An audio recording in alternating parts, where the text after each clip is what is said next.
Salut tout le monde, on se retrouve pour une nouvelle critique sauvage et comme d'habitude, on vous livre une chronique filmique, mais sans spoiler promis. Aujourd'hui, je ne suis pas seul pour affronter le long métrage, le légendaire David est avec moi. Quant à Quentin et Bertrand, ils sont aux abonnés absents. Aux dernières nouvelles, ils ont tenté de monter au 3e étage par la gouttière pour ne pas payer leur place. Et ils attendent actuellement que les pompiers viennent les décrocher. Alors David, la forme ? Ça va très bien, salut Mika, bonjour à tous. Parce que oui, vous l'avez vu sur la miniature, on a été voir le crime du 3e étage. Colette, on va pas empêcher les gens de s'engueuler quand même. C'était pas une simple dispute. Tu penses qu'on devrait appeler la police? Ah, bah oui, le FBI aussi, non mais ça va pas ou quoi? La dernière fois, on est resté bloqué 8 heures dans un train parce que t'étais sûr qu'il y avait une bombe dans une valise, il y avait rien. Derrière la caméra, on retrouve Rémi Besançon, et côté casting, on n'est pas venu pour beurrer les tartines, comme on dit dans le milieu. On a le mastodonte Gilles Lelouch, la solaire Laetitia Casta et l'unique, l'incroyable Guillaume Gallienne. Donc pour ce qui est du résumé du film, Yann Kerbeck, comédien, invite ses nouveaux voisins à une représentation d'Hamlet dans lequel il joue.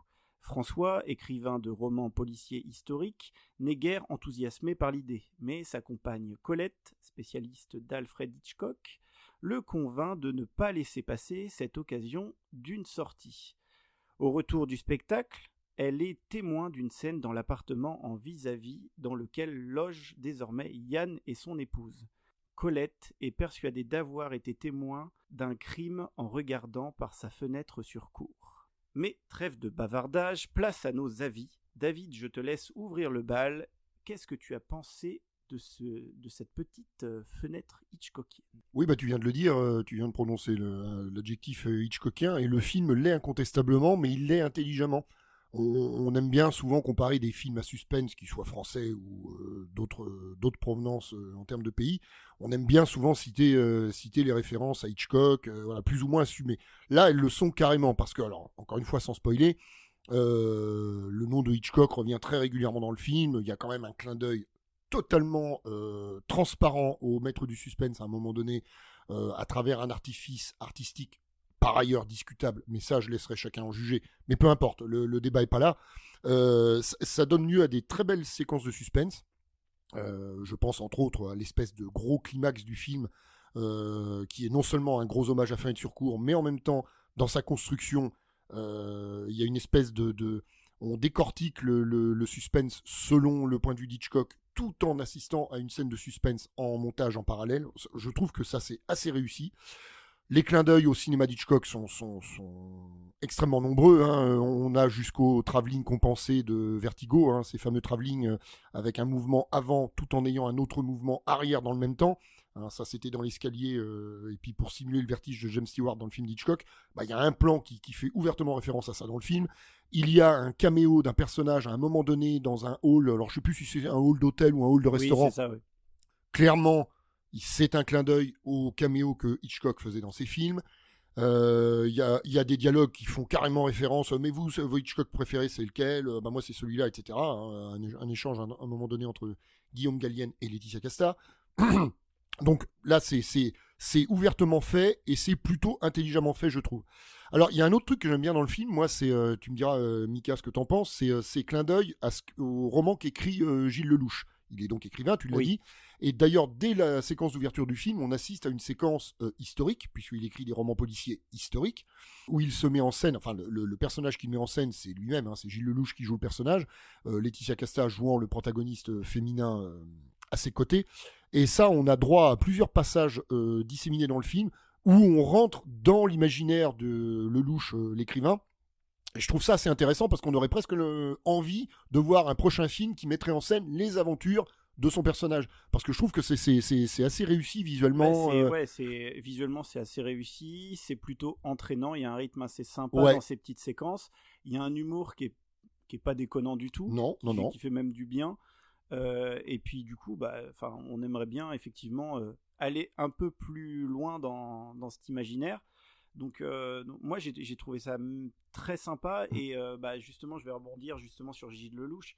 Gilles Lelouch, qui est un acteur que j'adore, moi, je sais pas, toi. Ah, moi, j'aime bien. Il me dérange absolument pas. Je le trouve plutôt généralement bon acteur, donc aucun problème avec lui. Et bah moi, je trouve que c'est une vraie plus-value. De toute façon, le casting est plutôt une plus-value pour le film, Oui. je trouve, et pas raté. On a Gilles Lelouch d'un côté qui est génial. Il a un personnage enfin, moi, à travers l'écran, je vois qu'il a pris un plaisir fou à jouer son personnage.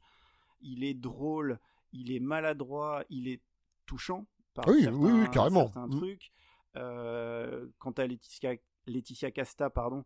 Alors moi j'avais un petit peu peur au début parce que je suis pas du tout habitué à la voir au cinéma. Moi la dernière fois que je l'ai vue c'était dans Astérix où elle jouait Falbala. Donc autant vous dire que c'est pas le meilleur film pour se rendre compte du talent de la dame, c'est sûr. Exactement. J'avais un peu peur de sa diction, de la façon qu'elle avait joué, enfin qu'elle a à jouer, et en fait on oublie vite et on s'y habitue vite surtout.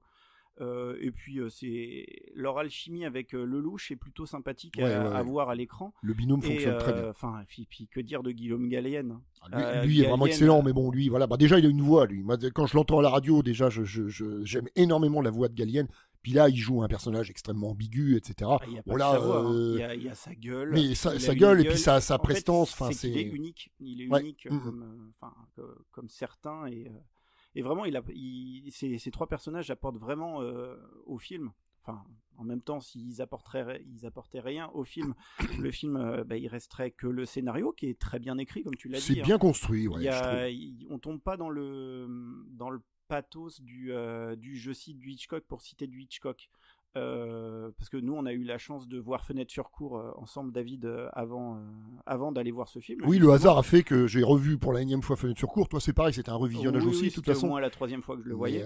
Voilà. Et c'est toujours un plaisir de revoir ce film. Oui, de toute façon. oui. Mais du coup, en fait, le crime du troisième étage est un bel hommage.